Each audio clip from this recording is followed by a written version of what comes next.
Syederalun, Polda Aceh memusnahkan 112 kg barang bukti narkotika jenis sabu di halaman Mapolda Aceh pada Rabu 11 Oktober 2023. Dalam pemusnahan itu, 5 orang tersangka turut dihadirkan di lokasi pemusnahan.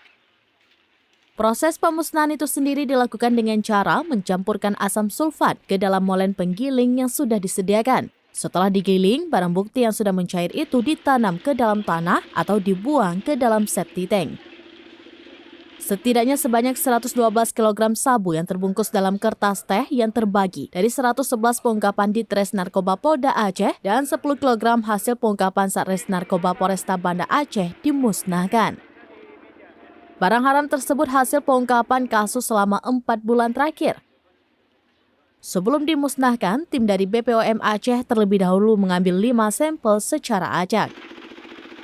Kapolda Aceh Irjen Pol Ahmad Kartiko mengatakan, maraknya peredaran gelap dan penyalahgunaan narkoba di wilayah Aceh dapat merusak generasi emas Aceh yang menjadi kader-kader pembangunan masa depan Aceh.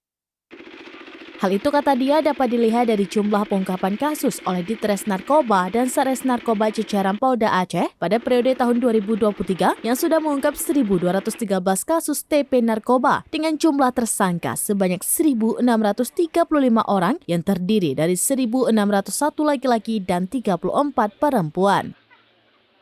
Dari hasil penangkapan itu, jumlah total barang bukti sabu sebanyak 132,6 kg, sedangkan jumlah barang bukti ganja 334,4 kg untuk ekstasi 1.890 butir. Kemudian luas ladang ganja yang ditemukan 74,5 hektar dengan jumlah batang 455.900 batang, ganja kering ditemukan 25 kg dan menangkap 3 tersangka pelaku penanaman ganja.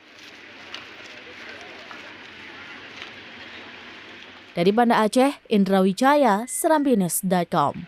Download Tribun X sekarang, menghadirkan lokal menjadi Indonesia.